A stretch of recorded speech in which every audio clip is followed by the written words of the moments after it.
মাধবপুরের যুবক ভাইরা, যা করো আর না করো মার মনে কষ্ট দিও না। অন্য কারো হিসাব দেও না দেও আমার কোনো আপত্তি নাই, কিন্তু মার হিসাবটা দিও। মা তোমার সম্পদ ভোগ করে খাইতে চাইবে না, মা তোমার সম্পদটারে ধরে রাখার জন্য চেষ্টা করবে। আজকে তোমার বাবা মুরব্বী হয়ে গেছে, কোমর লয়া উঠতে পারে না, বাজারে যাওয়ার টাকা পায় না, কি খায় কি না কোনো খবর নেন না। আজকে সৎকারে 70 বাবা একদম অল্প সময় বৃদ্ধ হয়ে গেছে, তাদের কোমর নিয়ে দাঁড়াইতে পারে না, শুধু ফুত ফুত করতে করতে জীবনটারে লুড়াইয়া ফেলাইছে। এই বাপরে এখন বুড়া হয়ে গেলে মর্যাদা দেয় না, বাপটা বৃদ্ধ হয়ে গেলে তারে মূল্যায়ন করে না। আজকে যদি ফরহাদপুরে ঘরে ঘরে আমি যাই, দেখবেন প্রত্যেকটা বাবা মা সন্তান আর সন্তানের বউর বিরুদ্ধে অভিযোগ দায়ের করবে। বাপ মা মনে মনে কয় যে শখ কইরা সন্তানটারে বিয়ে পড়াইছিলাম, বিয়ে করাইছিলাম, কিন্তু সন্তানটা এখন আমার বার্ধক্যকালে খবর নেয় না। আমি চেয়েছিলাম শীতের দিন আমার গরম পানি কইরা দিব, কিন্তু মা গো মা আমার তো ঠান্ডা পানিও দেয় না। এই জন্য যুবক ভাইরা আমার, ওই মা বাবার মনে কষ্ট দেওয়া যাবে না, বাবার মনে কষ্ট দিবে না। বাপের কথা কেউ কয় না, বাপের ওয়াজটা করার দরকার। আমি আমার আব্বারে হারাইছি, আমার আব্বা নাসিরউদ্দিন শিপাশালার দরবারে সপ্তাহে 4 দিন আসতো, 4 দিন, এমন কোনো দিন নাই যে 2 দিন পরে পরে না আসে নাই। আমার আব্বা যেদিন দুনিয়ার থেকে বিদায় হবে, ওই নাসিরউদ্দিন শিপাশালার গেটটার মধ্যে আব্বা অসুস্থ হয়, পরের দিন রাতের বেলা আব্বা ইন্তিকাল করেন। দেখেন আব্বার যে ভক্তি শ্রদ্ধা ওলি আল্লাহর প্রতি ভালোবাসা, এই সিলেটের জমিনে নাসিরউদ্দিন শিপাশালার প্রতি আমার আব্বার যে ভালোবাসা। আর এখান থেকে আমার আল্লাহ আব্বা জানে, এই গেট থেকে আমার আব্বা অসুস্থ হয়ে এই দুনিয়া থেকে চিরদিনের জন্য শেষ ওলি আল্লাহর দরবারে হাজিরা দিয়ে দুনিয়া থেকে বিদায় হয়ে গেছে। আমি মনে করি আমি একটা গর্বিত বাবার সন্তান। নাসিরউদ্দিন শিপাশালার উত্তরসূরিরা, আপনাদের কাছে একটা কথা বলে দিয়ে যায়, ওলি আল্লাহদের রঙে রঙিন হওয়ার দরকার আছে না নাই? আর মা বাবার সঙ্গে যদি ভালোবাসা রাখেন, আপনি লেখাপড়া না করতে পারেন, সিএনজি চালাইতে পারেন, অটো চালাইতে পারেন, ভ্যান চালাইতে পারেন, রিক্সা চালাইতে পারেন, মাটি কুদাল না মাটি কাটতে পারেন, কুদাল দিয়ে মাটি কাটতে পারেন, দেখবেন মা বাবার দোয়া থাকলে কামেল পাস লাগে না, বড় লেখাপড়া লাগে না, বিনা সার্টিফিকেটে আল্লাহর ওলি হওয়া যায়। বাবা গো বাবা, বাবা গো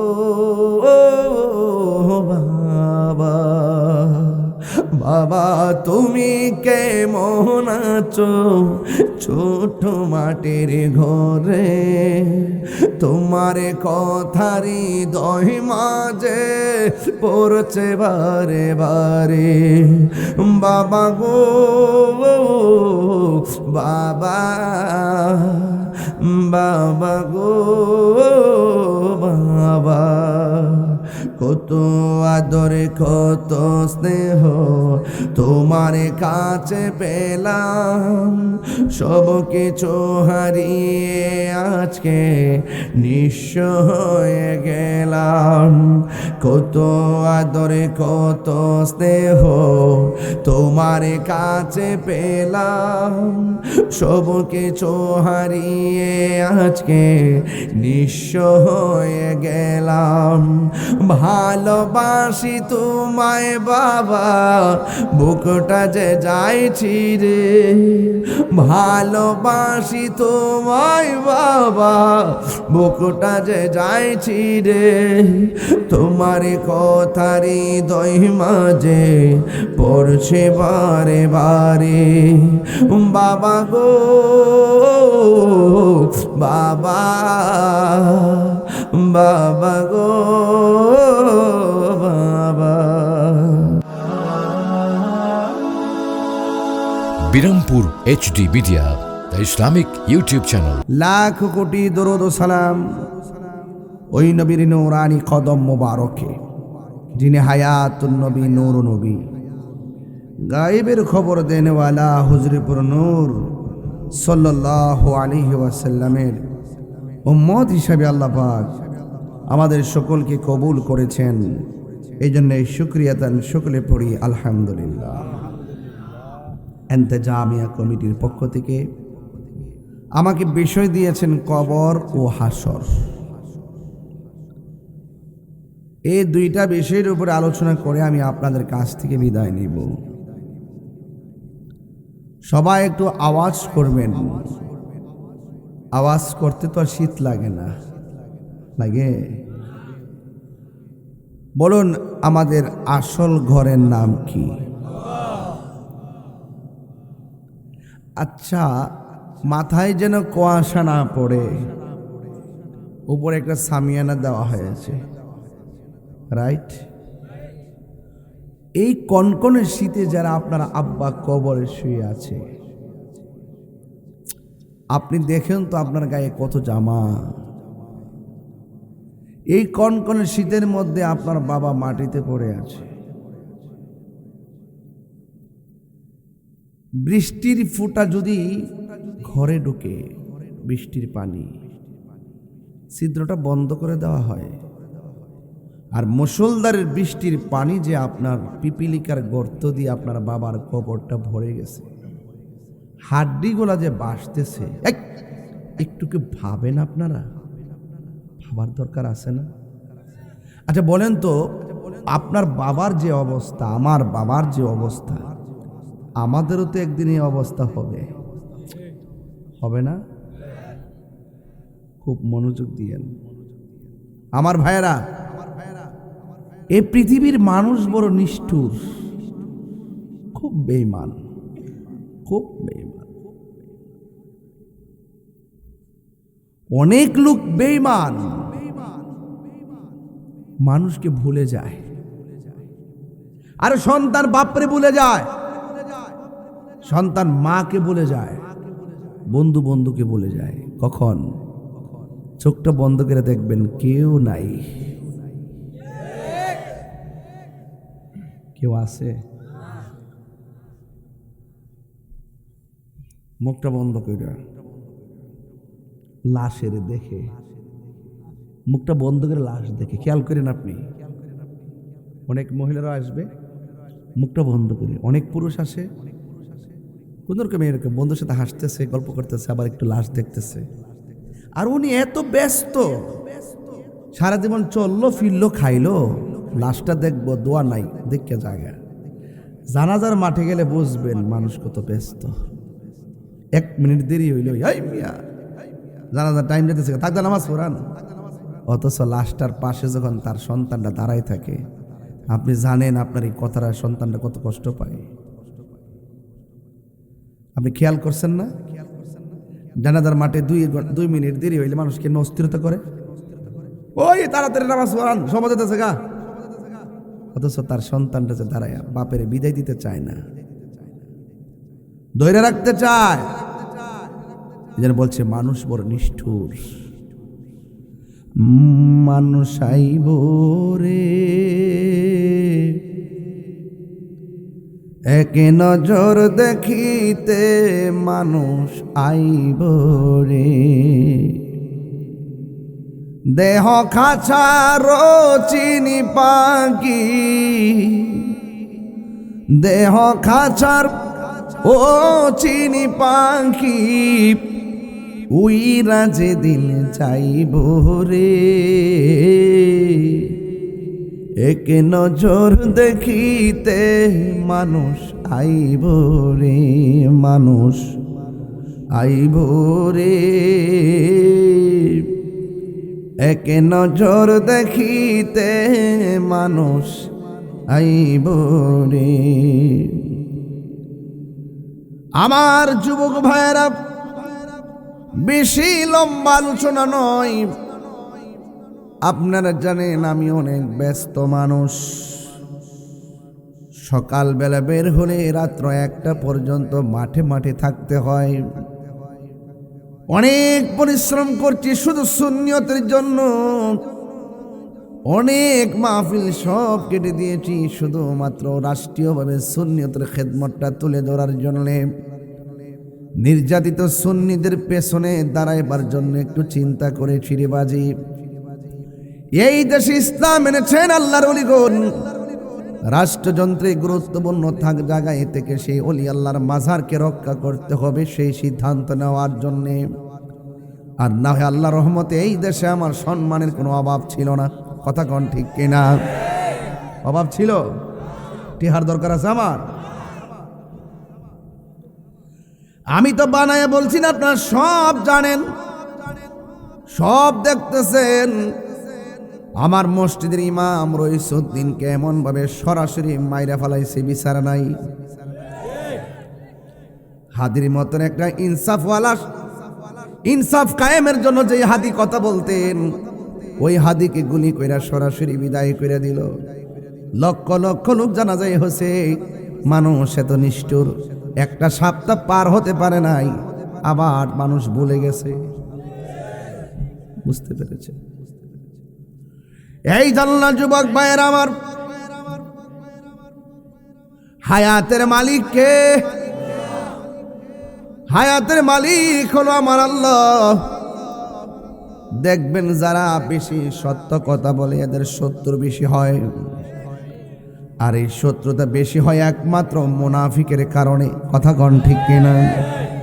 এবার আমরা ইনসাফ ভিত্তিক এবং মুনাফিক মুক্ত সমাজ গঠন করার দরকার আছে না নাই? আর জোরে বলো, আছে না নাই? আমার ভাইয়েরা, আপনার ক্ষতি করার জন্য দূরের মানুষ আসবে না, আপনার ক্ষতি করার জন্য কাছের মানুষই যথেষ্ট। খবর নিয়ে দেখেন, হাদিরে যে গুলি করছে দূরের কেউ না, কাছের মানুষই হবে। কথা কোন ঠিক কিনা? আল্লাহর হাবিব বলেন, ও পৃথিবীর মানুষ, আমি তোমাদেরকে পাঠাইলাম আমি আল্লাহর গোলামি করার জন্যে। ও মা, ফরহাদপুর আম্মা, কি গো, 22 বছর ধরে ওয়াজ করি, কত ওয়াজ আপনারা শুনছেন। মাগো, আপনার শেষ কাপড় কিন্তু 5টা। ও যুবক ভাই, আপনার কাপড় কিন্তু 3টা। কথা কর না গেলে গা।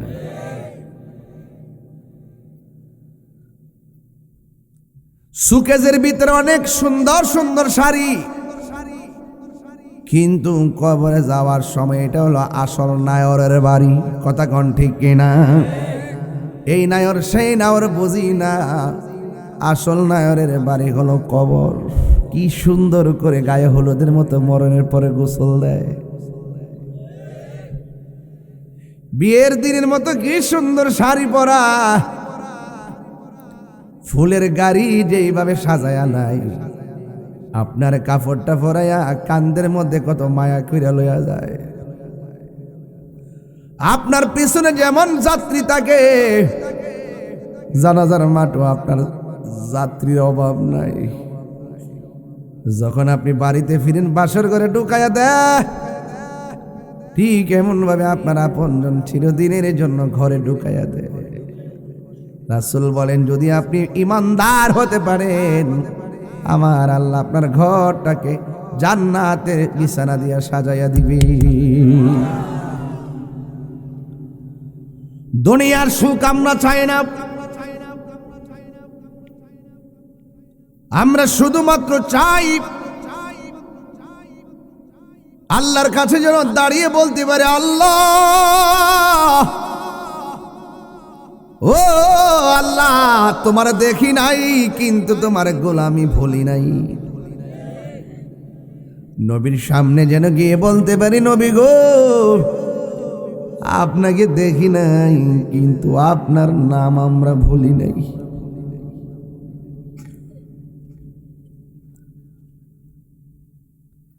আমার ভাইয়েরা, বলছি দুনিয়ার মানুষ বড় নিষ্ঠুর। কি বলছি? 2 দিন পরে ভুললা যায়, 3 দিন পরে ভুললা যায়। টাকার ভাগ নেওয়ার জন্য পাগল, কিন্তু মরণের কষ্টের ভাগ নিতে কেউ রাজি হয় না। এই জন্য বলছি মানুষ বড় নিষ্ঠুর।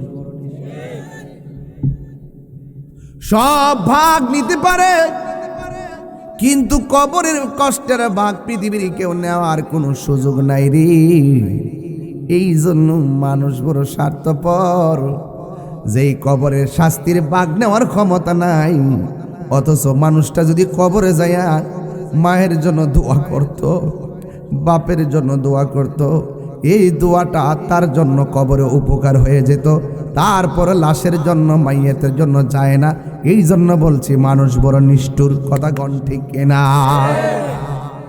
ফরহাদপুরে মারা গেছেন আপনার বন্ধু, দৌড়ায় আসলেন, একটা ফেসবুকে স্ট্যাটাস দিচ্ছেন আর জিগাইলেন জানাজা কয়টা? বন্ধুটারে দেখতেও গেলেন না, জানাজার ময়দানে গিয়ে হাজির। অথচ আপনার দরকার ছিল উজু টুজু কইরা বন্ধুর জন্য লাশের পাশে বৈশা দোয়া দরুজ পড়া। মানুষ পড়ে না, এই জন্য বলছি মানুষ বড় নিষ্ঠুর। কি কথা ঢুকতেছে মাথা? কথা কন না, ঢুকতেছে?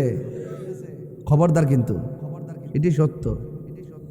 কেন পড়ে না? কয় সময় নষ্ট হবে। অথচ আপনি একটু কষ্ট করে সময় নষ্ট করে যদিও পড়তেন, আপনার বন্ধুটা না জাতের উসিলা হয়ে যেত। এই জন্য চির বিদায়ের আগেও বন্ধু বন্ধুর পাশে দাঁড়াই না, চির বিদায়ের পরেও দাঁড়াই না, কবরে যাওয়ার পরেও বছরে একবার যায় না। এই জন্য বলছি মানুষ বড় নিষ্ঠুর। কথা বলেন ঠিক কিনা? হারিয়ে যাব একদিন আমি, রব নাই ভুবন চিরদিন। থাকবেন আপনারা কেউ? ক্ষমা করে দিও তোমরা আমায়, বলো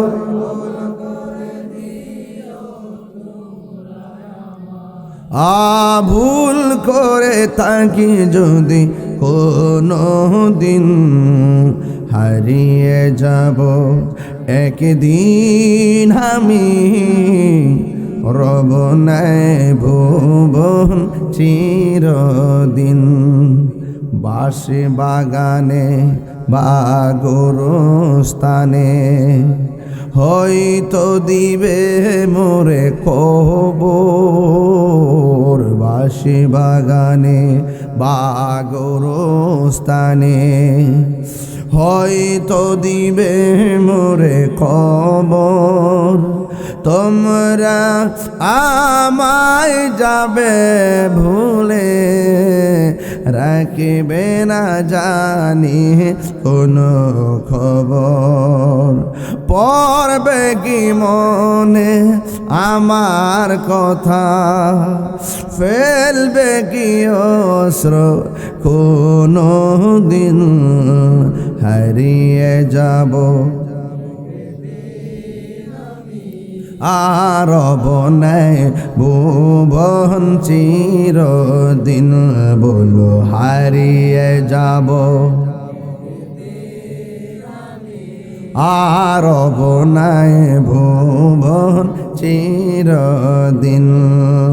ক্ষমা করে দিও তোমরা আমায়, বলো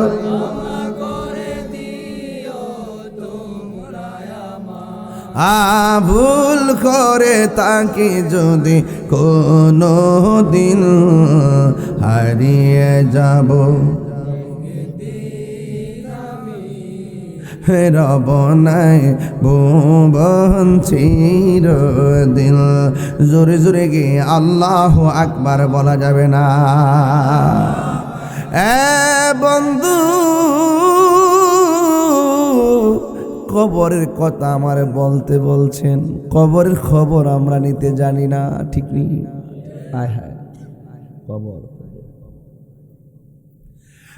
বন্ধু, কবর বড় ভয়ানক জায়গা। আমার নবী বলেন কবর কাহার জন্য জাহান্নামের গর্ত, আবার কবর কাহার জন্য জান্নাতের বাগান। ঠিক না রে বাবা? ও বন্ধুরে, কবর কাহার জন্য জান্নাতের বাগান। এখন বলেন, আমরা কি জান্নাত চাই না জাহান্নাম চাই? তো জান্নাত চাইতে গেলে কর্মের দরকার আছে না নাই? আর জোরে গনা, কর্মের দরকার আছে না নাই? বাবারা, আল্লাহর হাবিব একদিন ওই গোরস্থানের পাশ দিয়া যাচ্ছেন। নবী আমার তাকায় দেখে দুইটা কবরে আযাব হইতেছে। জিজ্ঞাসা করা হয়, নবী গো, কবরে কেন আযাব হয়? এই আওয়াজ করে কোন কবর আযাব কি সত্য না মিথ্যা? আমার নবী বলেন, আমি তাকায় আর দেখতেছি একটা কবরের মানুষ চুগলখড়ি করত, এই জন্য তার কবরে আযাব হইতেছে। আর একটা কবরের মানুষ প্রস্রাব করে পবিত্রতা অর্জন করত না, তার কবরে আযাব হইতেছে। এই জন্য প্রস্রাব কইরা ডিলা কুলুফির দরকার আছে না নাই? এই জন্যে চুগলখড়ি থেকে দূরে থাকার দরকার আছে না নেই? এই জন্য আমি বললাম কাফেরের চাইতো চুগলখোর বড় খারাপ, কাফেরের চাইতো মুনাফিক বড় খারাপ। কথা কোন ঠিক কিনা? আমার ভাইরা, আল্লাহর হাবিব বলেন কবর এমন একটি জায়গা, এই কবরটা হলো আখিরাতের প্রথম মঞ্জিল। জোরে কোন আখিরাতের প্রথম মঞ্জিল কি? এই আওয়াজে মানি না, জোরে বলেন কি? ওই কবর যার ভালো হয়ে যাবে, হাসরের ময়দান তার ভালো হয়ে যাবে। আর কবরে যে দরা খায়া যাইব, হাসরের ময়দানে ও দরা খায়া যাইব। কথা কোন ঠিক কিনা? বিদেশ যাইলে পাসপোর্ট লাগেনি, কথা কয় না, ভিসা লাগেনি, বিমান ভাড়া লাগেনি, এরপরে বিদেশের মাটি। মনে রাখেন কিন্তু দরা খায়া গেলে জামিন নাই। বিমানে ওঠার আগে যদি কাগজ না থাকে বিদেশে যাইতে পারবেন নি। কবরে গিয়ে যাওয়ার পরেই যদি দরা খায়া যান, মনে রাখবেন হাসরের ময়দানে আপনি দরা খায়া যাবেন, অবস্থা বড় ভয়ানক হবে। এই জন্য আমার নবী, আপনার নবী বলেন কবর হলো আখিরাতের প্রথম মঞ্জিল। এই কবরে মানুষ শুয়ে থাকবে, আবার কাউরে আগুন দিয়ে পোড়াইয়া দেয়। হিন্দু সনাতন ধর্ম আছে না নাই? অনেকের আগুন দিয়ে পোড়াইয়া দেয়। যে যেখানেই হোক না কেন হাসরের ময়দানে সবাই উলঙ্গ অবস্থায় হাসরের ময়দানে একত্রিত হবে। আল্লাহর হাবিব বলে এই কবর থেকে মানুষ হাসরের ময়দানে উঠবে। রাসূল বলে হুফাতান উরাতান, তার পায়ের মধ্যে স্যান্ডেল থাকবে না, আর গায়ের মধ্যে কোনো কাপড় থাকবে না। ওই মাঠটা কিসের মাঠ জানোনি? কয় সাদা পোড়া মাটির মাঠ। এতদিন ওয়াজ করছি তামার মাঠ, আর হাদিসে দেখলাম তামা নয়, এটা হলো সাদা পোড়া মাটির মাঠ। মাটিটা হবে পোড়া মাটি। ওই মাঠের মধ্যে সবাই উঠবে। ও বন্ধুরে, গায়ের মধ্যে কোনো কাপড় থাকবে না, পায়ের মধ্যে কোনো জুতা থাকবে না, খতনা অবস্থা উঠবে, খতনাবিহীন অবস্থায় উঠবে।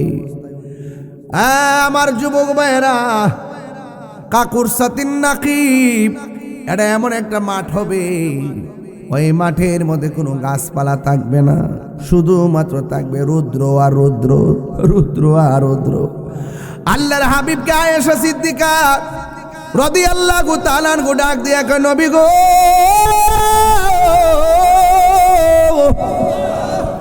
ও মায়ার নবী, আপনি যে বললেন উলঙ্গ অবস্থায় উঠবো, আয়েশা সিদ্দিকা কি সাধারণ আয়েশা নাকি? আয়েশা বলে এমন আয়েশা যে আমার নবীর স্ত্রী ছিল।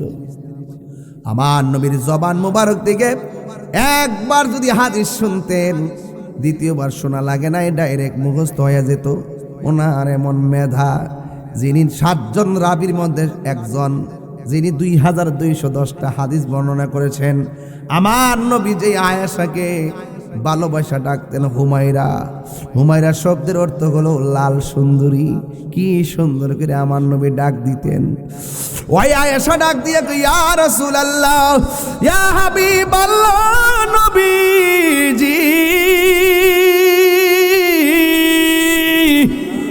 ও মায়ার নবী গো, ও দয়ার নবীজি, আপনি বললেন গাছ থাকবে না, আপনি বললেন মাটিটা হবে পোড়া মাটি, আপনি বললেন গায়ের মধ্যে জামা থাকবে না, মাথা রাত বিঘা দুপুরে সূর্য থাকবে, আপনি বলছেন মাঠের মধ্যে কোনো উদ্ভিদ থাকবে না, এমনকি কাহার জন্য স্পেশাল ব্যবস্থাও থাকবে না।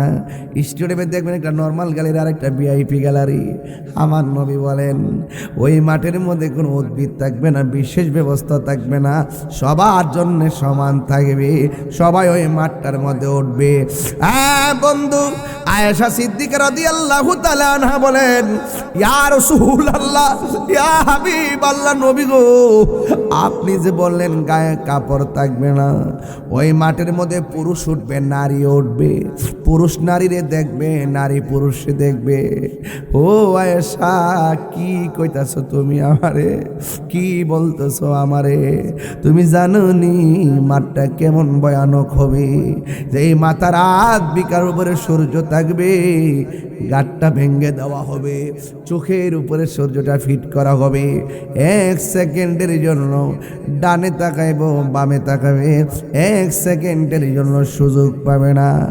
ওই কঠিন মুসিবতের সময় কিছু কিছু মানুষ আল্লাহরে ডাক দিয়ে বলবে, আল্লাহ আর সহ্য হয় না, হয়তো দুজকে দাও, নাইলে বিচার কইরা জান্নাতে দাও। বিচার ছাড়া 50,000 বছর কেমনে দাঁড়া করাইয়া রাখতেছ? আর সহ্য হয় না। আমার নবী বলেন, ওই হাসরের ময়দানে কিছু কিছু মানুষের নখগুলো হবে তামার মতো। এই নখগুলো হবে বিশাল বড় বড়। এই নখগুলা দিয়া নিজের গায়ের চামড়া এমনভাবে তুলবে, গালের চামড়া তুল্লা তুল্লা বক্ষণ করবে। আমার নবীর মায়া লেগে যাবে। আমার নবী কইব, আল্লাহ, ও আল্লাহ, এরা কারা গো? কোন অপরাধের কারণে নিজের গোশত নিজে কামড়ায়া খাইতেছে? ও বন্ধু, এরা কারা জানেননি? এরা হলো দুনিয়ার গীবতকারী দল। এখন আপনারা বলেন, আমরা কি গীবত করব? আল গীবাতু আসাদ্দু মিনাজ জিনা, গীবত জিনার চাইতেও খারাপ, কারণ গীবতের কারণে ফিতনা তৈরি হয়। আল ফিতনাতু আসাদ্দু মিনাল কাতলে, এই ফিতনা হলো কতলের চাইতে আরো জঘন্য।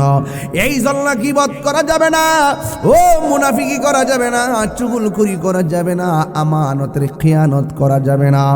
এই জন্য আমার নবী আপনার নবী বলেন, আমার নবী আপনার নবী বলেন, হাসরের ময়দানে কিছু কিছু মানুষ আছে যারা বলবে, আল্লাহ আমি বেহেশতে যাইগা। আল্লাহ কয়, তোর কি আছে? কয়, আমার নামাজ আছে। আল্লাহ কয়, তুই মিথ্যাবাদী, আমার সন্তুষ্টির জন্য নামাজ পড়স নাই। মানুষ তারে নামাজি কইব, মুসল্লি কইব, মানুষের খুশি করবার লাগে নামাজ পড়ছস।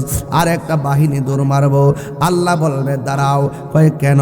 তুমি কোথায় যাইবে? কয়, বেহেশতে যাবো। কি আছে? কয়, আমার হজ আছে। কয়, আমি হাজি মানুষ। আল্লাহ কয়, দাঁড়াও, তুমি মানুষ তোমার হাজি কইবার লাগে হজ করছো, আমি আমারে সন্তুষ্ট করার জন্য তুমি হজ করো নাই। আপনারা জবান করে বলুন, যা কেউ জানে না জানে কে? এই আওয়াজে মানি না, জোরে জোরে বলো, জানে কে? ও আমার যুবক ভাইরা, জোরে গো, জানে কে? বন্ধু, একদল মানুষ ধরবো, আমি যাবো। কয় কয় খারো। কয়, কেল্লে কেম? কই যাইবা? কয়, আমি জান্নাতে যাম। কয়, তোমার কি পুঁজি আছে? কয়, আমি দান করছি সকাল সন্ধ্যা দানবীর। এবার আল্লাহ কয়, তুই তো দান করছস না রে, তুই তো নিজের দানবীর কইবার লাগিয়া দান করছ। বাটপার। দাঁড়া, আরেক শ্রেণী মানুষ বলবে, আরেক শ্রেণী মানুষ বলবে, আমি বেহেশতে যাব। আল্লাহ কইব, তোর কি আছে? কয়, আল্লাহ আমার কোনো কিছু নাই, তবে আমি শহীদ। ও মা গো, শহীদ? তুই তো শহীদের নিয়তে যাস নাই, গেছিলি বাচ্চায়া মানুষদের তো অনেক গাজী। কয়, আল্লাহ বাপ ধরতি। কথা কন ঠিক কিনা? তুই শহীদের জন্য তোর মরণ লিখে রেখেছে, মরণ হয়েছে।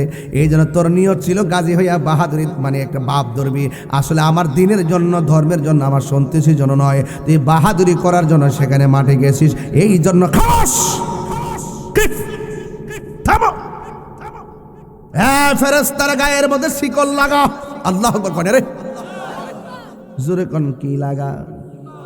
মানি না, জোরে কন। আন্দারপুরের মানুষ আমি, আন্দারপুরের মানুষ আমি, আন্ধার ঘরের বাসিন্দা। ও আল্লাহ, আমি এক পাপিষ্ট বান্দা। ইরিত বালা তোর দরকার আছে? আমি নামাজি, রোজাদার, দানবীর, শহীদ, গাজী, হুন্ডে, ইটা দরকার আছে? ডাইরেক্ট কস না, আল্লাহ আমি গুনাহগার, আল্লাহ তোমার দয়া ছাড়া কোনো উপায়। এর বাইরে কিছু আছে? আছে?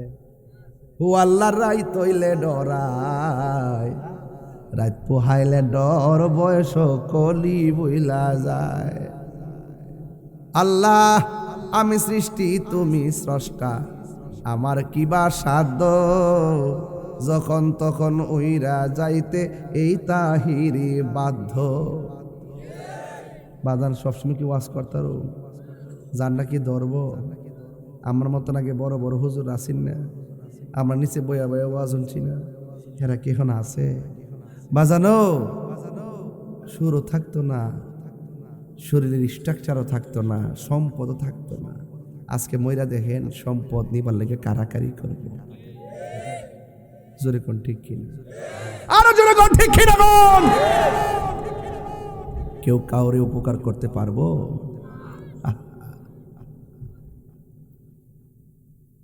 কেডা রে কথা কস্তরা? বুঝলাম না কিছু। মিয়া আপনার কি কষ্ট হইতেছে? আমি কিন্তু আইসি 5-10 মিনিট লেগে, বোঝান না আমি কত ব্যস্ত, অনেক ব্যস্ত না আমি বাজান। এরপর আপনারা মায়ায় ফিরে শুধু গায়ের জোরে ঠেললে অঙ্গায় অঙ্গায় ওয়াজ করতেছে। আসলে যে লারাটা দিয়ে মসিয়াটের ব্যাঙ্গে লইতাম নি, মানে এটা ফাটতাছি না বাজার। এরপরে ও সুইটে গেলে কম করো মনে করেন মিয়া, অস্ত্র জমা দিছি, ট্রেনিং গিয়ার জমা দাঁড়াইছি, যাক মান ঘুমাইছে। এখন কথা কোন যাইতো না, এখন কথা হইল আমরা তো বাজান মানুষ, কথা কোন ঠিক না বেঠে? তো শীত দিয়া যে বই রিসুন, এবার দুইটা হাত তুলইন দীক্ষা লই কেডা নবীর পাগলডি। ওরে বাবা ইডি বেসতেছে তোর কেডা যাইব রে বাবারে। নারে তাকবীর, নারে রিসালাত, নারে গাউসিয়া, আহলে সুন্নাত ওয়াল জামাত। আমিন কোন কেউ শব্দে সজাগ হই। বাপ রে বাপ, বাপ রে বাপ। বাজান আপনার কি কষ্ট হইতেছে বাজান? আলহামদুলিল্লাহ কোন না কেন? আর একটু সময় কি দন লাগবো? মাধবপুরের মানুষ না, ওয়াজ অভ্যাস তো, এই জন্য ওয়াজ তো করণ লাগবে। একটা আঙ্গুল দিয়েছে 2 ঘন্টা, অসুবিধা নাই, মাঝখানে তুমি 1 ঘন্টা কইরা লাই আর কি। যাক আলহামদুলিল্লাহ বলেন। হ্যাঁ আমার যুবক ভাইয়েরা, কমনে সব যে লিস্ট হয়েছে 3 দিন লাগবে। কইতাম লিখিতা লেখছে, আরে কমো। মাইক দিবেন কেডা, প্যান্ডেল দিবেন কেডা, গেট দিবেন কেডা, পোস্টার দিবেন কেডা, ব্যানার দিবেন কেডা, আলোকসজ্জা কে দিবেন, নিচের বিছানা কে দিবেন, ফান্ডাতের নামে 5 জন কে দিবেন, সাহাবীর নামে 4 জন কে দিবেন, 11 শরীফের নামে 11 জন কে দিবেন, তাবারকের জন্য গরু কে দিবেন, তাবারকের জন্য চিকন চাল কে দিবেন, তাবারকের জন্য মশলা কে দিবেন, তাবারকের তেল কে দিবেন, তাবারকের জন্য লাকড়ি কে দিবেন, তাবারকের জন্য কাঁচামরিচ কে দিবেন, তাবারকের জন্য ব্যাগ কে দিবেন, তাবারকের জন্য ডেক্সি কে দিবেন, মাহফিলে বসার জন্য চেয়ার কে দিবেন। খালি আমারটুই নাই।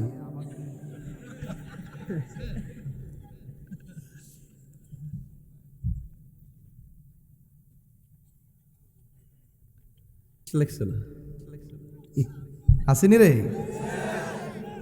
সুন্নির এবার হইতো রে ইনশাল্লাহ। যাক আমি কিছু কইতাম না, আপনারা সব জানেন আমি নরম দিলের মানুষ বাজান। আপনারা আমার মায়া করলে আমার খুব খুশি লাগে। এই মায়ের জন্য বাজান তাহেও থাকবো নি রে বাজান। আমি নাম কইতাম না কিচ্ছু, যাতে কেউ না ধরতার আর কি।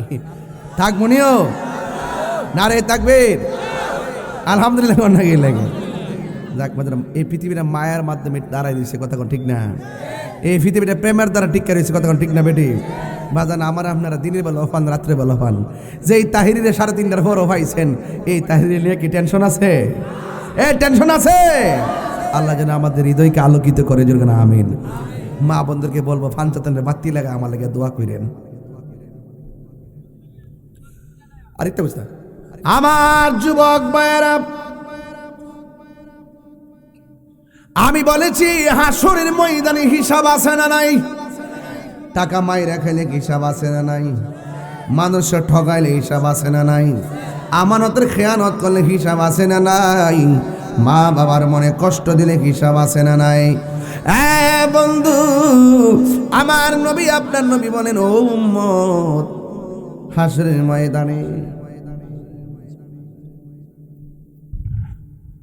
আসসালামু আলাইকুম, কেমন আছেন? জি আসসালাম, কে বলছিলেন? জি ভালো আছেন না? জি জি জি ভালো আছি।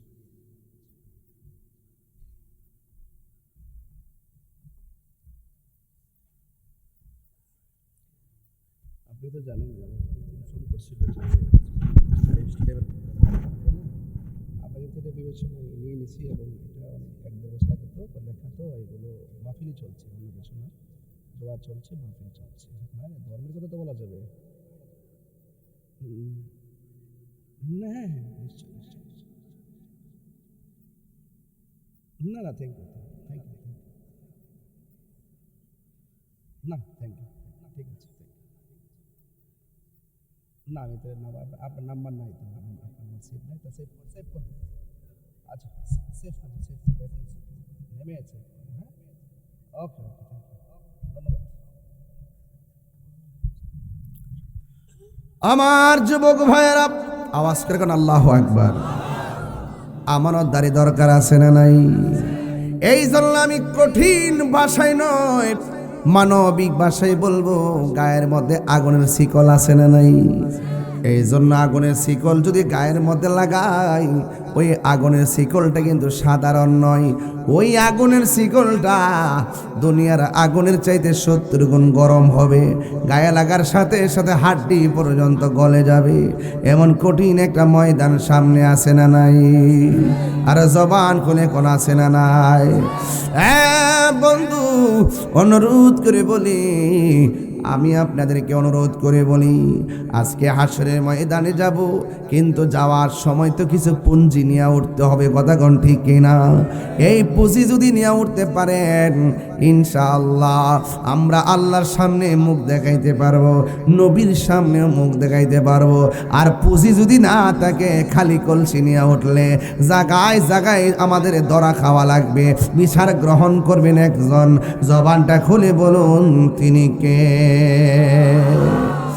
এই জন্য আমার যুবক ভাইয়েরা, অনুরোধ করে বলি, ওই ময়দানে যাওয়ার আগে নামাজের দরকার আছে না নাই? ওই ময়দানে যাওয়ার আগে মা বাবার খেদমতের দরকার আছে না নাই? ওই ময়দানে যাওয়ার আগে আমরা আমাদের প্রতিবেশীর সঙ্গে ভালো ব্যবহারের দরকার আছে না নাই? ওই হাসরের ময়দানে ওঠার আগে আমাদের নবীকে ভালোবাসার দরকার আছে না না? ওলি আল্লাহর সঙ্গে সম্পর্কের দরকার আছে না নাই? আর শুধু তাই নয়, ওই ময়দানে ওঠার আগে আমরা আমাদের আল্লাহর বিধান মানার দরকার আছে না নাই? এটার কিন্তু যথেষ্ট। আল্লাহ বলছে, যা বলছে করো তা করব, আর যা থেকে বলছে নিষেধ, সেগুলো থেকে আমরা কি করব? দূরে থাকব। কথা বলেন ঠিক কি না? এই জন্য আপনাদের খেদমতে আমার অনুরোধ থাকবে, এই দুনিয়ায় থাকা অবস্থায় আপনাকে সব করতে হবে, মরার পরে কোনো সুযোগ। আমি বলেছি, কাকুর সাতিন নাকিব, হাসরের ময়দানে কোনো গাছপালা থাকবে না, একদম খোলা একটা মাঠ থাকবে। এখন প্রশ্ন হলো, সমানভাবে সবাই উঠবে। এখন প্রশ্ন হলো, সবার কাছেই তো আজরাইল আসবে, সবারই তো মরণ হবে। কাহারও মরণ হবে কঠিন, কাহারও মরণ হবে সহজ। হাসরের ময়দানেও সবাই উঠবে, কাহারও হবে কঠিন, আবার কাহারও হবে সহজ। যেমন আমার নবী, আপনার নবী বলেন, যেই ময়দানে সবাই উলঙ্গ অবস্থায় উঠবে, এবং যারা গায়ের পায়ের মধ্যে স্যান্ডেল থাকবে না, এর দ্বারা প্রমাণ হয়ে গেল সবাই যদি উঠবে, কিন্তু আবার বিশেষ সুবিধাও থাকবে বিশেষ মানুষের জন্য। কথা বলেন না ঠিক কিনা? বিশেষ মানুষের জন্য বিশেষ সুবিধা থাকবে। এটা কেমন জানেননি?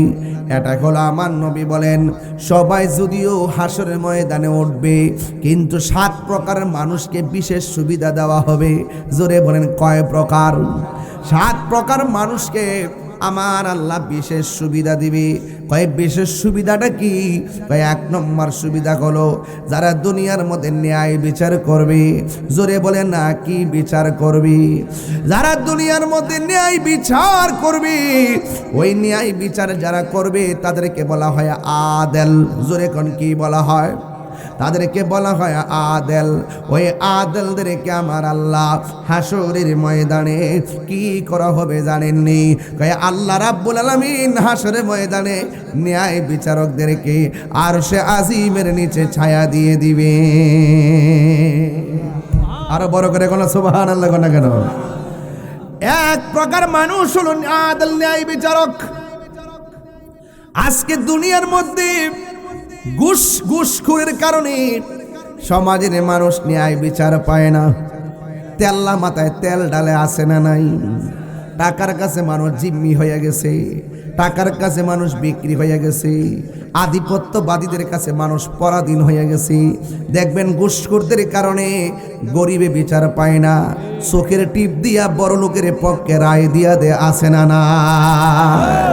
এমন ঘুষখোর সর্দার আমরা চাই না, ঘুষখোর ইমামও চাই না, ঘুষখোর বক্তাও চাই না, ঘুষখোর এমপিও চাই না, ঘুষখোর মন্ত্রীও চাই না, ঘুষখোর চেয়ারম্যানও চাই না, ঘুষখোর মেম্বারও চাই না, ঘুষখোর মসজিদের খতিবও চাই না। চাই শুধুমাত্র ইনসাফওয়ালা ব্যক্তি। কথা বলেন ঠিক কিনা? এই জন্য যারা ন্যায় বিচার করবে ওই ন্যায় বিচারকদের জন্য আমার আল্লাহ আরশে আজিমের নিচে ছায়া দিয়ে দিবি। এখন বলবেন তাহিরি হুজুর 2 নম্বর কারা? কয়ে 2 নম্বর হলো তারা যারা কি করে জানেননি, কয়ে যারা এই দুনিয়ার মধ্যে দান করে, যারা আল্লাহর রাস্তায় দান করে, ওই দানশীল ব্যক্তিদেরকে আমার আল্লাহ আরশে আজিমের নিচে ছায়া দিয়ে দিবি। তাইলে আপনারা বলুন দানের দরকার আছে না নাই? অনেকে মনে করতে পারেন দান মনে হয় একটা বেহুদা জিনিস। না না, দান একটা ইবাদত। ইবাদতের কথা বলা হয় ইবাদত। কথা কোন ঠিক না বেঠি? এই জন্য এটাকেও ছোট করে দেখার কোনো সুযোগ নাই। কারণ দান যারা করবে এদেরকে আরশের নিচে ছায়া দিবে। এই জন্য দান করলে আমার ভাইদের পথ খুলতে পারে, দান করলে মুরব্বীদের পথ খুলতে পারে, দান করলে ছোট্ট ছেলেদের পথ খুলতে পারে, দান করলে মা বোনদের পথ খুলতে পারে। কে না চায় হাসরের ময়দানে ভয়াবহতা থেকে বেঁচে আরশে আজিমের নিচে ছায়া নিতে? এই জন্য যারা দান করার ইচ্ছা করেছেন নিয়ত করে রাখেন। দান এমন একটা জিনিস, আসাখিউ হাবিবুল্লাহ, দানশীল ব্যক্তি হলো আমার আল্লাহর বন্ধু, আমার আল্লাহর বন্ধু। এই জন্য আমরা দান করতে চাই কি চাই না? ও বন্ধুরে, দান করবেন একজনকে দেখাইবার জন্য, জবানটা খুলে বলুন তিনি কে। এই হলো 2 নম্বর হলো ন্যায় বিচারক। 1 নম্বর হলো ন্যায় বিচারক যারা ঘুষ খায় না। 2 নম্বর হলো যারা আল্লাহর রাস্তায় দান করে, যারা মানুষকে দেখায়া দান করে না। 3 নম্বর হলো যেই মানুষটা জিকির শুনলে পাগল হইয়া যায়, জিকির শুনলে মনে বড় শান্তি লাগে। আমরা সুন্নিরা জিকিরের পাগল। কথা কোন ঠিক না বেঠি? এই আওয়াজে মানি না, জোরে বলো ঠিক না বেঠি? আমরা সবাই জিকিরের পাগল। ও বন্ধুরে, আমার আল্লাহর হাবিব বলে যে এই লোকটা জিকিরের জন্য দেওয়ানা। বাজার তার ভালো লাগে না, মসজিদ তার ভালো লাগে। এক ওয়াক্ত নামাজ ছুটতে গেলে মনটা পাগলের মতো হয়ে যায়, অস্থির অস্থির হয়ে যায়। যার মনটা বাজারে টিকে না, যার মনটা মসজিদে পড়ে থাকে। আবার দেশে দেখবেন অনেক মুরব্বী আছে, মসজিদের মধ্যে যখন আজান হয়, জোরে বলে না কি হয়, মসজিদের ভিতরে যখন ফজরের আজান হয়, ওই ফজরের আজান হওয়ার সময় দেখবেন কিছু কিছু মুরব্বী কানে আওয়াজটা লাগলে, আজানের আওয়াজটা লাগলে ঘুম থেকে উঠে যায়। ঘুম থেকে উঠি সোজা পুষ্করি কাটলায় যায়, ঠান্ডা পানি দিয়া উজু কইরা, শালটার পেঁচ দিয়া লুঙ্গিটা কোমর বাইন্দা সুন্দর করে রাস্তা দিয়ে মসজিদে রওনা দেয়।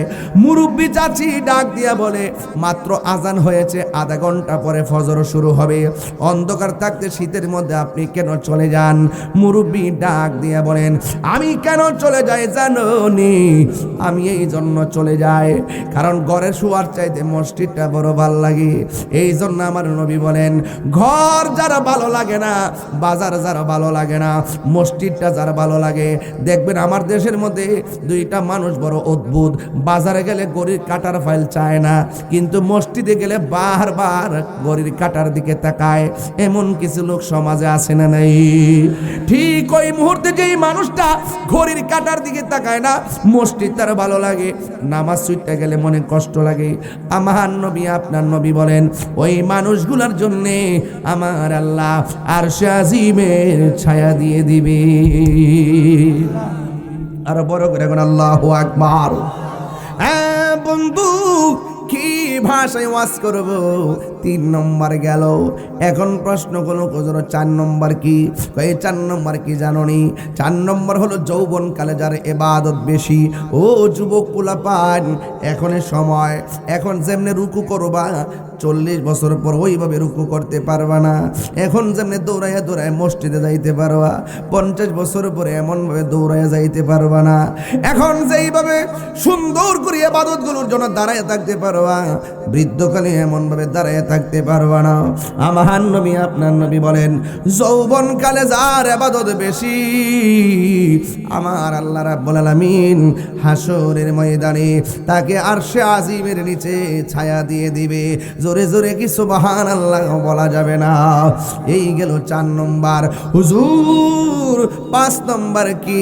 কয়ে 5 নম্বর হলো যারা আল্লাহর জন্য কাউকে ভালোবাসে, যারা নবীর জন্য কাউকে ভালোবাসে, ওই ভালোবাসাবাসীর মানুষগুলোর জন্য আমার আল্লাহ আরশে আজিমের নিচে ছায়া দিয়ে দিবে। হুজুর 6 নম্বর কি? 6 নম্বর হলো যারা আল্লাহকে ডরায়া গুনার কাজ চাইরা দে, আল্লাহরে ভয় করে গুনার কাজ ছেড়ে দে।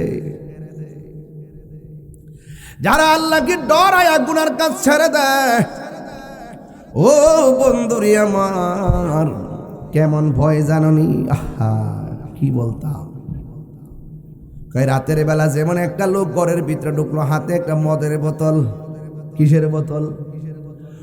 ও বন্ধু, মদের বোতলটা হাতের মধ্যে নিয়ে ঘরের ভিতরে ঢুকলো, দরজা জানাইলো, দরজা লাগাইলো, জানালা লাগাইলো, সব লাগায় মদের বোতলের মুখটা খুললো। যেই মাত্র মুখের মধ্যে মদটা দিবে, ওই মুহূর্তে মনে হইয়া গেল আমারে আমার আল্লাহ দেখে না, আমারে আমার আল্লাহ দেখে না, আমাকে আমার আল্লাহ দেখে না কইয়া মুখ দরজা লাগাইয়া দিল। লাগাইয়া এমন ভাবে আমাকে কোনো মানুষ দেখে না, কেউ দেখে না, মদ খাইলে বাধা দিব কেডা? হঠাৎ করে মদের বোতলটার পানিটা ভিতরে ঢোকানোর সময় হঠাৎ করে মনে হইয়া গেছে, হঠাৎ করে কি মনে হয়েছে জানেননি? হঠাৎ করে মনে হইয়া গেছে আমার আমার বাবা দেখে না, আমার দরজা লাগানো, আমার মা দেখে না জানালা লাগানো, আমাকে আমার ভাই দেখে না দরজা লাগানো। বন্ধু, কি বাসায় বলবো? আমার নবী, আপনার নবী বলেন, ওই কঠিন ভাবে যারা ওই গুনার কাছ থেকে মদের বোতলের পানিটা মুখে দেওয়ার সময় সে মনে মনে কয় আমারে কেউ দেখে না, আমাকে আমার আল্লাহ দেখতেছে, এই কথা বইলা যারা হাতের বোতলটারে মাটির মধ্যে ডিল মাইরা ফালাইয়া দেয়, আল্লাহ রাব্বুল আলামিন হাবিব বলেন আমার আল্লাহ এই বান্দাটারে একটা জান্নাত দিব না রে। আমার আল্লাহ রাব্বুল আলামিন গুনাহকে আল্লাহকে ডরাইয়া যারা গুনার কাজ ছাইরা দেয়, আমার আল্লাহ এদেরকে আরশে আজিমের নিচে ছায়া দিয়ে দিবে। আর জোরে জোরে গন্না সুবহানাল্লাহ। এরা কেমন জানুনি? কয় আল্লাহকে ডরায়া যারা গুনার কাজ ছাইরা দেয়, আমার আল্লাহ রাব্বুল আলামিন বলেন ওয়ালিমান খাফা মাকামা রাব্বিহি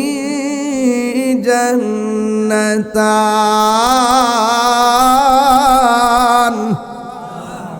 আমার আল্লাহ বলতেছেন যারা আমি আল্লাহকে ভয় পায়া গো, যারা গুনার কাজ ছেড়ে দেয়, আমি আল্লাহ রাব্বুল আলামিন তারে একটা জান্নাত নয়, আমি আল্লাহ রাব্বুল আলামিন তারে 2টা জান্নাত দিয়ে দিব। আপনারা জবান খুলে কোন ভয় করবে একজনকে, জবান খুলে বলেন তিনি কে?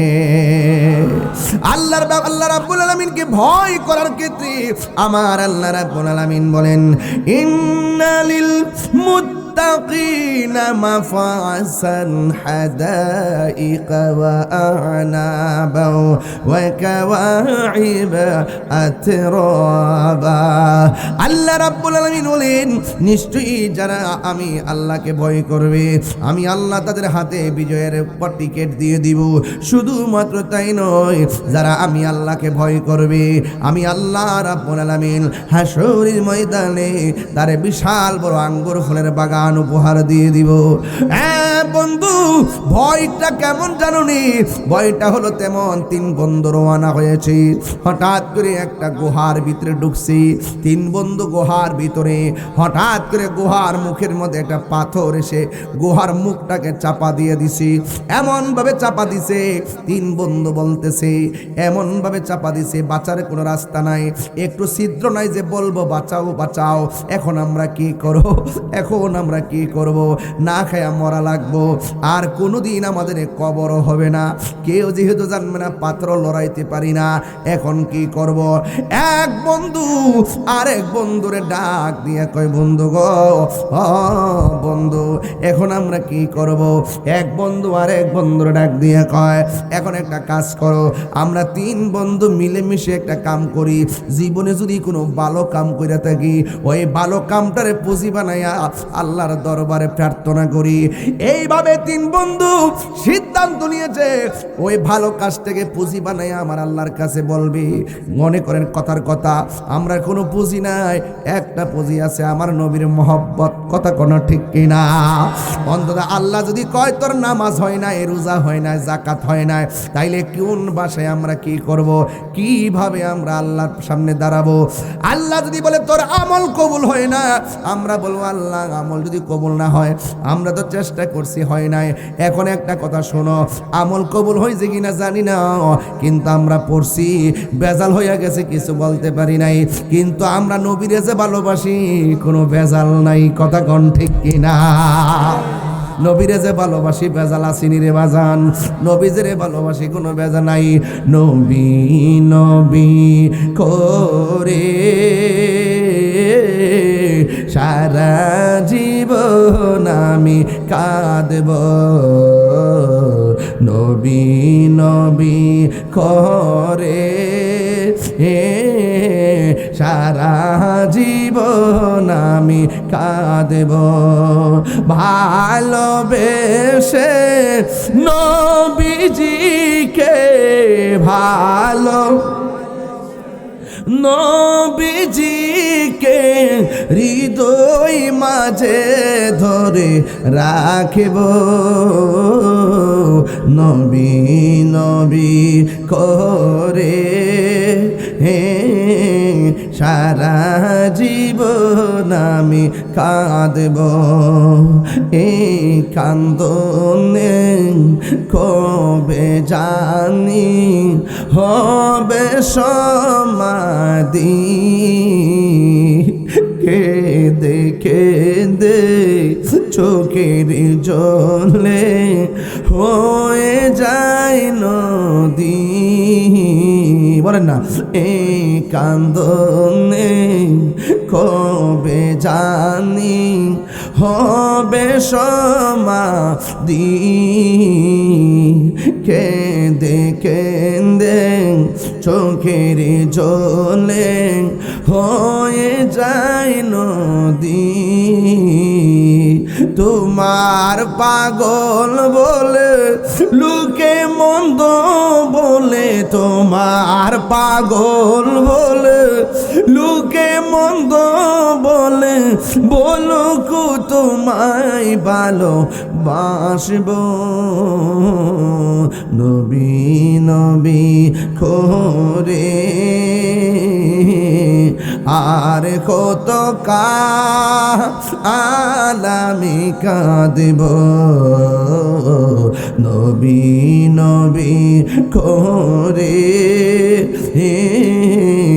আর কত কাল আমি কাঁদব।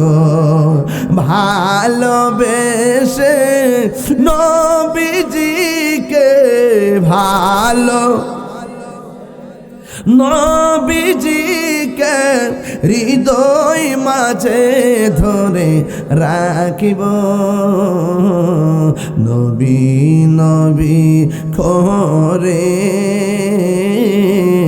আর কত কাল আমি কাঁদব।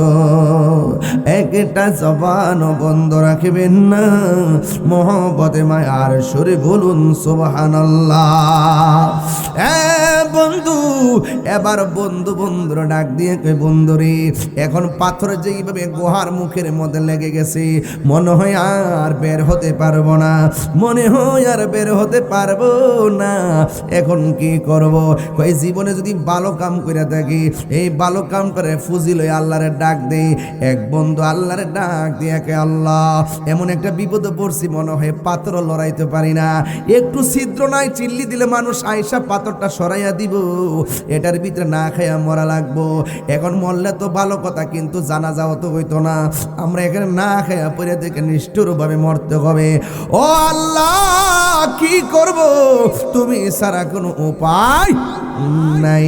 এক বন্ধু ডাক দিয়ে কয় আল্লাহ, আমি আমার চাচাতো বোনের প্রেমে আসক্ত ছিলাম, একদিন আমি তারে দৌড়ানি দিলাম, কুসুট খাইয়া সে মাটির মধ্যে পড়ে গেল, আমি তাকে ভোগ করার জন্য গেলাম। যুবক ভাইরা শোনো ভালো করে, আমি তাকে ভোগ করতে গেলাম, ধরতে গেলাম, টাচ করতে গেলাম। ও বন্ধু, এবার আমার বোনটারে মাটির মধ্যে ফালাইয়া ওড়নাটা তার শরীর থেকে টান্দা খুলে ফেললাম, জামাটা টান্দা খুলে ফেললাম, এবার আমি তার উপরে ঝাঁপায়া পড়তে চেষ্টা করলাম। মেয়েটা ডাক দিয়ে কে, ও আল্লাহর বান্দা, তুমি আমাকে যেভাবে ভোগ করতে আসছো, আমি মেয়ে মানুষ, একটু আমি বাঁচতে পারবো না, আমার গায়ের মতো শক্তি নাই, তবে একটা কথা, আমাকে টাচ করার আগে একটা কথা তোমারে বলি, একটু উপরের দিকে তাকাও, আমার আল্লাহরে ডরাও, আল্লাহকে ভয় করো। ওই যুবকটা ডাক দিয়ে কে, আল্লাহ,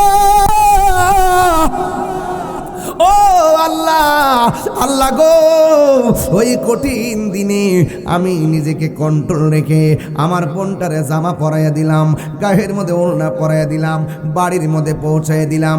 আল্লাহ, তোমার জাতের কসম করে বলি, ওই দিন আমি মেয়েটাকে ভোগ করি নাই, ওই দিন আমি মেয়েটাকে ব্যবহার করি নাই, একমাত্র তোমাকে ডরাইয়া। ওই দিন যদি আমি আপনাকে ডরাইয়া যদি গুনার কাজটা ছাড়তাম পারি, আল্লাহ মেহেরবানি করে আমার পাথরটা সরে দাও। এই কথা বলতে দেরি, পাথরটা সরে গেছে। এই আওয়াজে মানি না, জোরে জোরে কন্যা আল্লাহু আকবার, আরো জোরে কন্যা ইয়া রাসূলুল্লাহ। তাইলে বোঝা গেল যুবকের দল, আল্লাহকে ডরাইলে লাভ আছে না নাই, আল্লাহকে ভয় পাইলে লাভ আছে না নাই। যেমন আমার নবীর একজন সাহাবী হযরত ওমর রাদিয়াল্লাহু তাআলা আনহু, ও বন্ধুরে, ওমর রাদিয়াল্লাহু তাআলা আনহু ইন দি মিন টাইমে কি করলেন শুনে যান। তিনি একটা রাখালের কাছে গেলেন, যাইয়া ডাক দিয়ে, ও আল্লাহর বান্দা, তুমি কি করো? কই আমি বকরি চড়াই। কই বকরির মালিক কেডাই? কয় বাড়িতে। তাইলে আমার একটা বকরি দিয়া দাও। মালিকরে যাইয়া বলবা বকরি একটা বাঘে খাইয়া ফেলাইছি।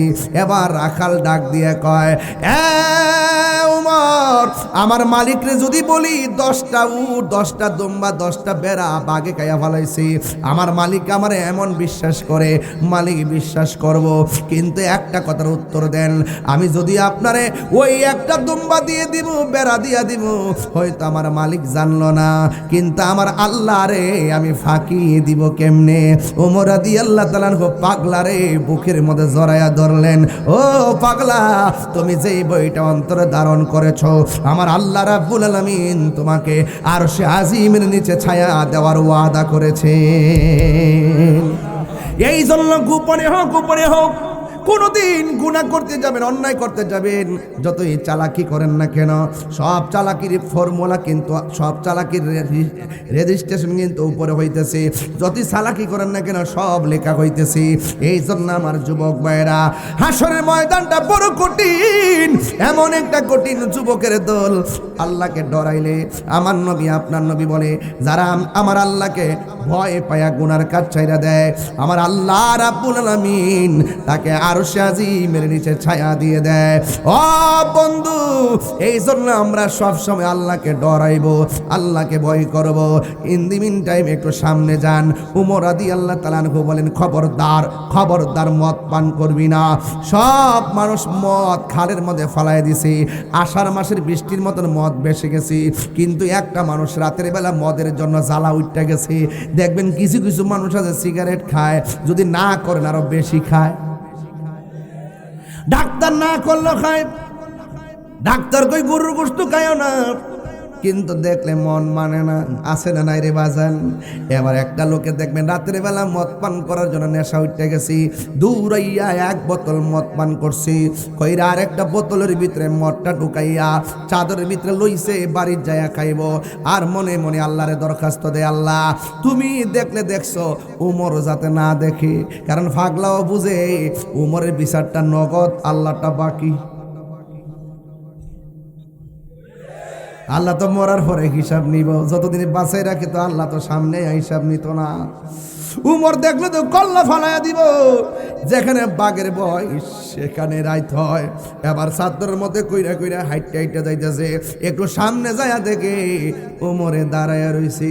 উমর কি আমাদের ফরহাদপুরের উমরের মতন নি? বাপ রে বাপ, উমর কি জিনিস! যে রাস্তা দিয়ে একবার গেছে, এই রাস্তা দিয়া কিয়ামত পর্যন্ত শয়তান যাইত না। শয়তানে বিশ্বাস করে উমরে যে ফাওয়ার কবর থেকে উঠলে আমার জুতা দাবে নেবে।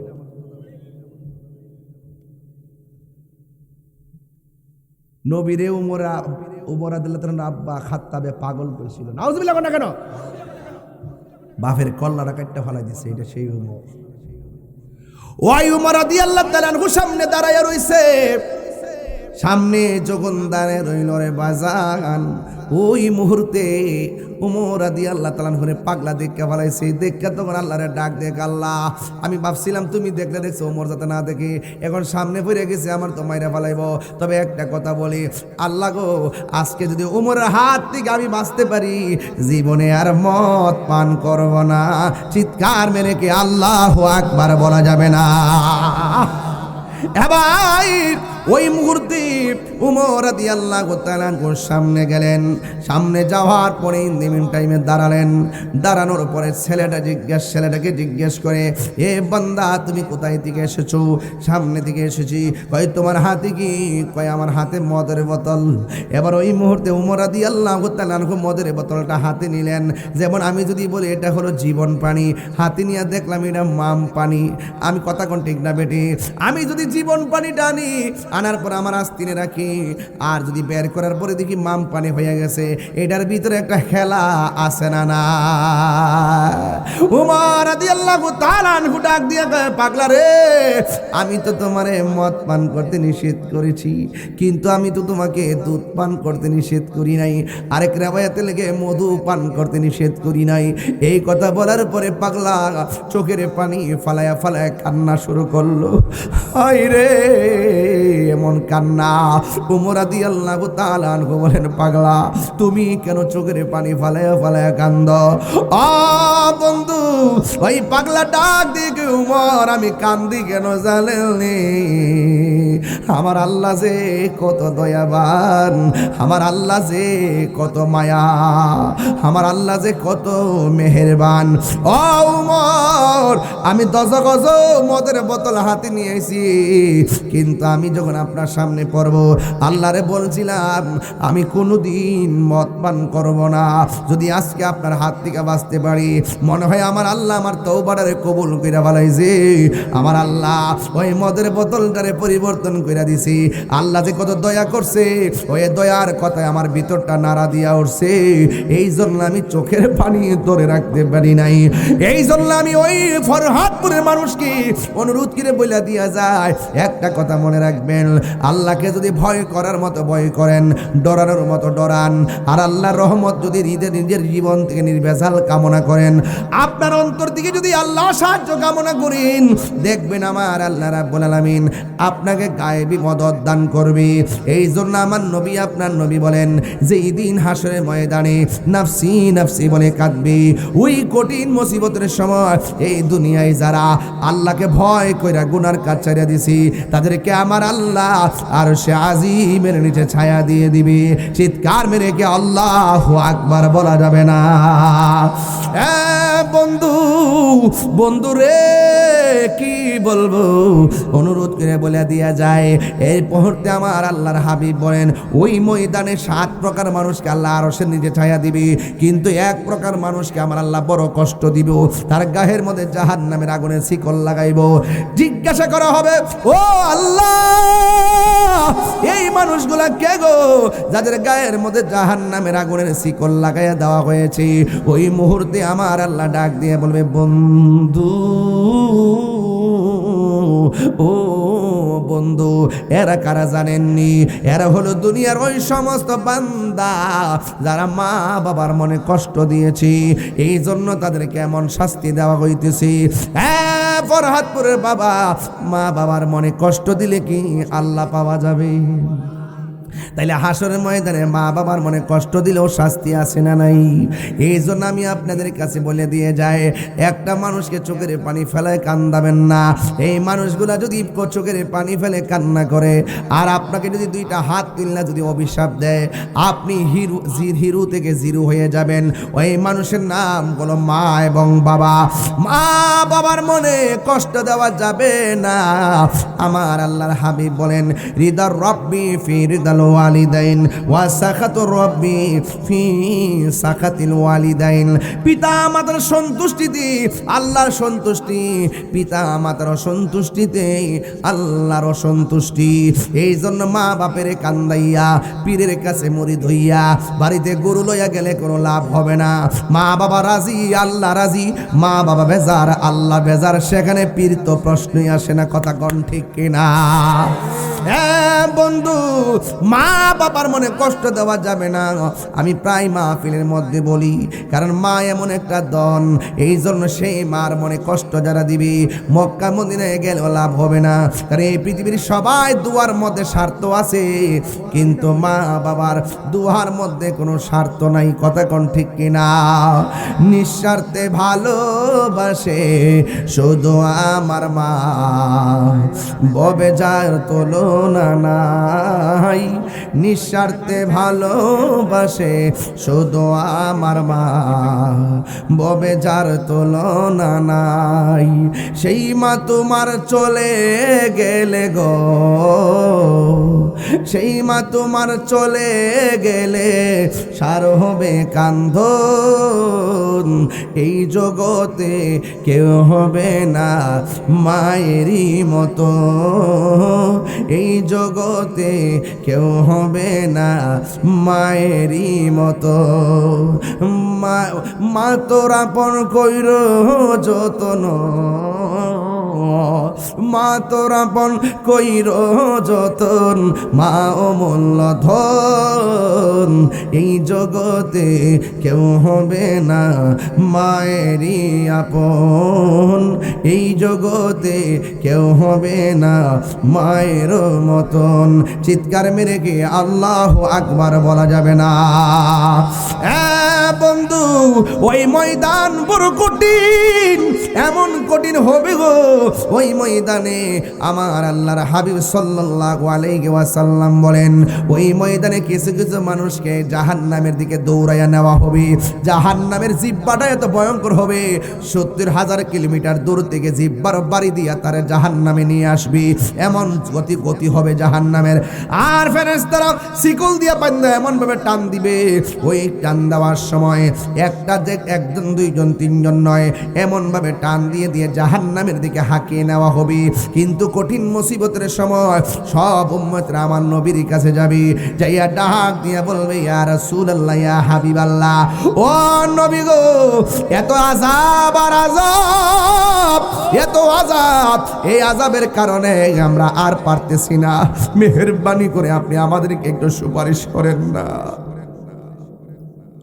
নাই কোনো বন্ধুগণ, নাই দরদি নাই, কঠিন দিনে আমার নবীজি বিনে কেন তাহিরি নবী নবী করে, কেন ফরহাদপুরে বাবারা নবী নবী করে?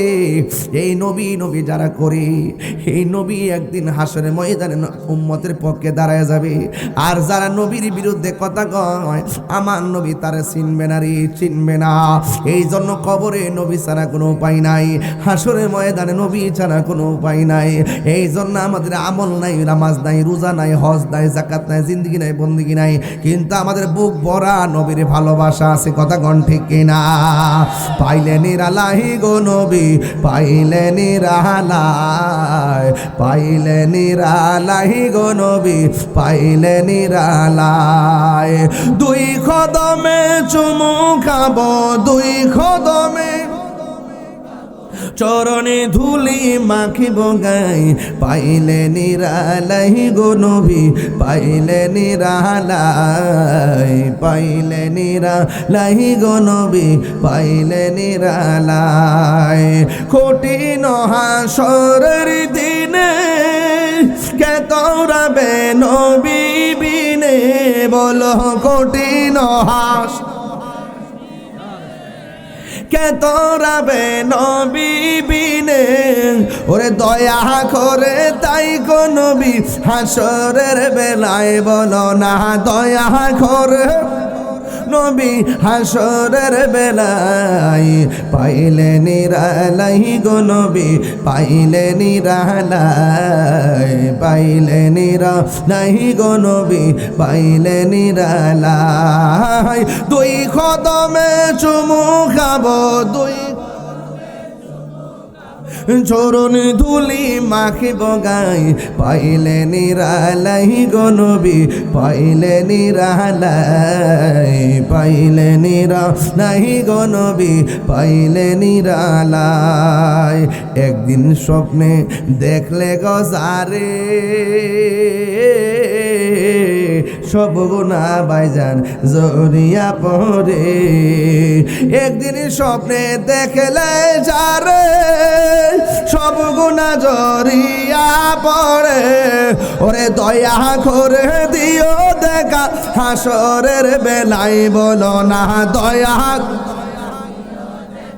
হাসরের বেলায়, পাইলে নিরালাই গো নবী, পাইলে নিরালাই, পাইলে নিরালাই গো নবী, পাইলে নিরালাই। দুই কদমে চুমু খাবো, দুই চরণে ধুলি মাখিব গায়ে, পাইলে নিরালাই গো নবী, পাইলে নিরালাই, পাইলে নিরালাই গো নবী, পাইলে নিরালাই। জোরে জোরে কি আল্লাহু আকবার বলা যাবে না? ও বন্ধুরে আমার, ওই হাসরের ময়দানে ভয়াবহ চিত্রের মধ্যে একটা হলো কি জানেননি? ওই একটা হলো সেই মা বাবার মনে যারা কষ্ট দিবে তাদের গায়ের মধ্যে জাহান্নামের শিকল ঝোলায়া দেওয়া হবে। মাধবপুরের যুবক ভাইরা, যা করো আর না করো মার মনে কষ্ট দিও না, অন্য কারো হিসাব দেও না দেও আমার কোনো আপত্তি নাই, কিন্তু মার হিসাবটা দিও। মা তোমার সম্পদ ভোগ করে খাইতে চাইবে না, মা তোমার সম্পদটারে ধরে রাখার জন্য চেষ্টা করবে। আজকে তোমার বাবা মুরব্বী হয়ে গেছে, কোমর লয়া উঠতে পারে না, বাজারে যাওয়ার টাকা পায় না, কি খায় কি না কোনো খবর নেন না। আজকে 70 ভাগ বাবা একদম অল্প সময় বৃদ্ধ হয়ে গেছে, তাদের কোমর নিয়ে দাঁড়াইতে পারে না, শুধু ফুত ফুত করতে করতে জীবনটারে লুড়াইয়া ফেলাইছে। এই বাপরে এখন বুড়া হয়ে গেলে মর্যাদা দেয় না, বাপটা বৃদ্ধ হয়ে গেলে তারে মূল্যায়ন করে না। আজকে যদি ফরহাদপুরে ঘরে ঘরে আমি যাই, দেখবেন প্রত্যেকটা বাবা মা সন্তান আর সন্তানের বউর বিরুদ্ধে অভিযোগ দায়ের করবে। বাপ মা মনে মনে কয় যে সব কইরা সন্তানটারে বিয়ে করাইছিলাম, কিন্তু সন্তানটা এখন আমার বার্ধক্যকালে খবর নেয় না। আমি চেয়েছিলাম শীতের দিন আমার গরম পানি কইরা দিব, কিন্তু মা গো মা আমার তো ঠান্ডা পানিও দেয় না। এই জন্য যুবক ভাইরা আমার, ওই মা বাবার মনে কষ্ট দেওয়া যাবে না, বাবার মনে কষ্ট দিবে না। বাপের কথা কেউ কয় না, বাপের ওয়াজটা করার দরকার। আমি আমার আব্বারে হারাইছি, আমার আব্বা নাসিরউদ্দিন শিপাশালার দরবারে সপ্তাহে 4 দিন আসতো, 4 দিন, এমন কোনো দিন নাই যে 2 দিন পরে পরে না আসে নাই। আমার আব্বা যেদিন দুনিয়ার থেকে বিদায় হবে, ওই নাসিরউদ্দিন শিপাশালার গেটটার মধ্যে আব্বা অসুস্থ হয়, পরের দিন রাতের বেলা আব্বা ইন্তিকাল করেন। দেখেন আব্বার যে ভক্তি শ্রদ্ধা ওলি আল্লাহর প্রতি ভালোবাসা, এই সিলেটের জমিনে নাসিরউদ্দিন শিপাশালার প্রতি আমার আব্বার যে ভালোবাসা, আর এখান থেকে আমার আল্লাহ আব্বা জানে এই গেট থেকে আমার আব্বা অসুস্থ হয়ে এই দুনিয়া থেকে চিরদিনের জন্য শেষ ওলি আল্লাহর দরবারে হাজিরা দিয়ে দুনিয়া থেকে বিদায় হয়ে গেছে। আমি মনে করি আমি একটা গর্বিত বাবার সন্তান। নাসিরউদ্দিন শিবশালার উত্তরসূরিরা আপনাদের কাছে একটা কথা বলে দিয়ে যায়, ওলি আল্লাহদের রঙে রঙিন হওয়ার দরকার আছে না নাই? আর মা বাবার সঙ্গে যদি ভালোবাসা রাখেন, আপনি লেখাপড়া না করতে পারেন, সিএনজি চালাইতে পারেন, অটো চালাইতে পারেন, ভ্যান চালাইতে পারেন, রিক্সা চালাইতে পারেন, মাটি কোদাল দিয়ে মাটি কাটতে পারেন, কোদাল দিয়ে মাটি কাটতে পারেন, দেখবেন মা বাবার দোয়া থাকলে কামেল পাস লাগে না, বড় লেখাপড়া লাগে না, বিনা সার্টিফিকেটে আল্লাহর ওলি হওয়া যায়। বাবা গো বাবা, বাবা গো বাবা, বাবা তুমি কেমন আছো ছোট মাটির ঘরে, তোমার কথারি দই মাঝে পড়ছে বারে বারে। বাবা গো বাবা, বাবা গো বাবা, কত আদরে কত স্নেহ তোমার কাছে পেলাম, সব কিছু হারিয়ে আজকে নিঃস্ব হয়ে গেলাম। কত আদরে কত স্নেহ তোমার কাছে পেলাম, সব কিছু হারিয়ে আজকে নিঃস্ব হয়ে গেলাম। ভালোবাসি তোমায় বাবা, বুকটা যে যাইছি রে, ভালোবাসি তোমায় বাবা, বুকটা যে যাইছি রে, তোমার কথারি দই মাঝে পড়ছে বারে বারে। বাবা গো বাবা, বাবা গো বাবা, দরজাটা খুলতে কে যাই ধোকা, মা বুঝি বলছে এলে নাকি খোকা, বুকের ভেতরটা নড়ে চড়ে উঠে, চোখে বেয়ে জল নেমে আসে, শুধু মানে শুধু মানে শুধু বাবা নেই, শুধু বাবা নেই। এই সেই ঘর, এই সেই খাট, বিছানার পাশে আছে পানের বাটা, চশমাটা পড়ে আছে পাশে, শুধু মানে শুধু বাবা নেই। জানি ফিরে পাবো না হারানো তিথি, বাবা শুধু তাহিরির প্রেমে বাঁধা স্মৃতি, বুকের ভেতরটা নড়ে চড়ে ওঠে, চোখ বেয়ে জল নেমে আসে, শুধু বাবা নেই, শুধু মানে শুধু মানে শুধু বাবা নেই। একটা জবানও বন্ধ রাখবেন না, ওই বাবা মায়ের খেদমত দরকার আছে না নাই? যদি মা বাবার মনে কষ্ট দেন, যদি মা বাবার মনে কষ্ট দেন, তাইলে কি হবে? ওই যে হাসর মাঠ যে বিষয় দিছেন, ওই হাসর ময়দানে আপনার গায়ের মধ্যে আগুনের শিকল ধরায় দেওয়া হবে। সেই দিন কোনো কাজ হবে না। মা বিনে বান্ধব নাই রে, মা বিনে বান্ধব নাই রে, জগৎ বব সংসারে জুড়িয়া, বলো দেখি কি করছো এই মায়ের লাগিয়া, ঠিক কিনা? কিতা করছো? প্যারাসিটামল খাওয়াইয়া মারে বুঝ দালাইছ, আর বউরে তুমি পরীক্ষা ছাড়া ওষুধই দাও না।